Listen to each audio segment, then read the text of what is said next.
নমস্কাৰ সকলোকে স্বাগতম জনাইছো। আপোনালোকে গমেই পাইছে আপোনালোকে যি মুখ্যমন্ত্ৰী মহিলা উদ্যমিতা অভিযানৰ 10,000 টকাৰ ফৰ্মটো লৈছিলে ইতিমধ্যে সেই ফৰ্মবিলাকৰ জমা দিয়াৰ তাৰিখ আহি গৈছে। আজিৰ ভিডিঅ'টোত চাওঁ হওক আপোনালোকে কোন তাৰিখে জমা দিব আপোনালোকৰ এই ফিল আপ কৰা ফৰ্ম আৰু কি ডকুমেণ্টছ নিদিলে হ'ব পাৰে আপোনাৰ ফৰ্মটো ৰিজেক্ট। গতিকে শুদ্ধকৈ ফৰ্মটো ফিল আপ কৰিবৰ কাৰণে ভিডিঅ'লৈকে শেষলৈকে চাওক। আপোনালোকৰ ফৰ্ম জমা দিয়াৰ তাৰিখটো হ'ব 2 মাৰ্চৰ পৰা 6 মাৰ্চৰ ভিতৰত। অৰ্থাৎ আপোনালোকৰ নিজা ব্লক অফিচৰ পৰা ছাৰ বাইদেউসকলে জনাই দিব আপোনালোকৰ কেনেকৈ ফৰ্মবিলাক কালেকশ্যন কৰা হ'ব। ফৰ্মবিলাক কালেকশ্যন কৰা হ'ব হয়তো বা CLF অফিচত, নহ'লে PO অফিচত, নহ'লে ব্লক অফিচত। 2 মাৰ্চৰ পৰা 6 মাৰ্চৰ ভিতৰত এই ফৰ্মবিলাক ছাবমিশ্যন কৰিব লাগিব। ফৰ্মবিলাক ছাবমিশ্যন কৰাৰ আগতে আপুনি চাই ল'ব আপোনাৰ ফৰ্মটো শুদ্ধকৈ ফিল আপ হৈছে নে নাই।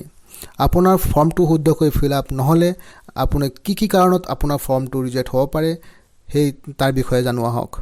শুদ্ধকৈ কমপ্লিট ফৰ্ম ফিল আপ কৰাৰ অৰ্থ হৈছে আপোনাৰ যিখিনি ডিটেইলছ দিয়া আছে আপোনাৰ ফৰ্মটোত সেই সকলো ডিটেইলছ শুদ্ধকৈ পূৰণ কৰা।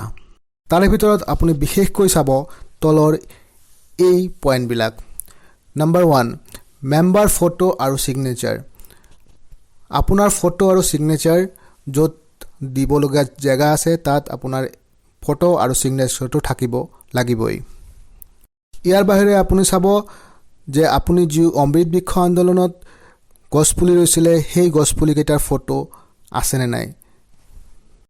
সেই গছপুলিকেইটাৰ ফটো আপুনি ফৰ্মত গাঁঠি দিব লাগিব।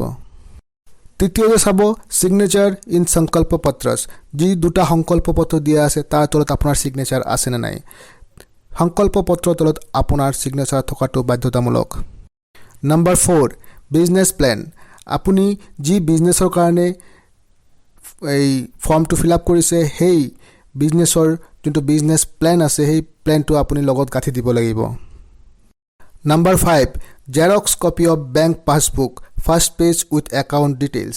আপোনাৰ যোনটো বেংকৰ একাউণ্ট নম্বৰ দিছে সেই বেংকৰ পাছবুকটো ফ্ৰণ্ট পেজটো আপুনি জেৰক্স লগতে গাঁঠি দিব লাগিব, য'ত নেকি আপোনাৰ একাউণ্ট ডিটেইলছখিনি থাকে।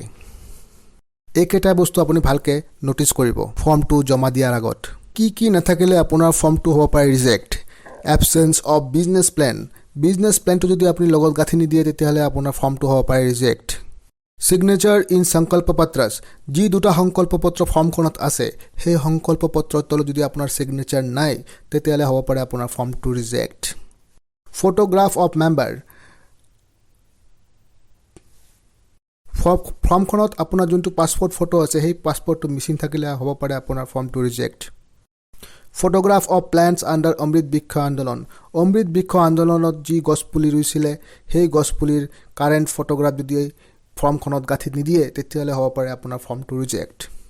তো ফৰ্মখন জমা দিয়াৰ আগতে আপুনি ভালকৈ চাই ল'ব আপোনাৰ ফৰ্মখনৰ লগত এই গোটেই বস্তুখিনি আছেনে নাই। ভিডিঅ'টো ভাল লাগিলে লাইক, কমেণ্ট আৰু শ্বেয়াৰ কৰি দিব। নতুন ভিডিঅ'ৰ কাৰণে চেনেলটো ছাবস্ক্ৰাইব কৰি দিব। ধন্যবাদ।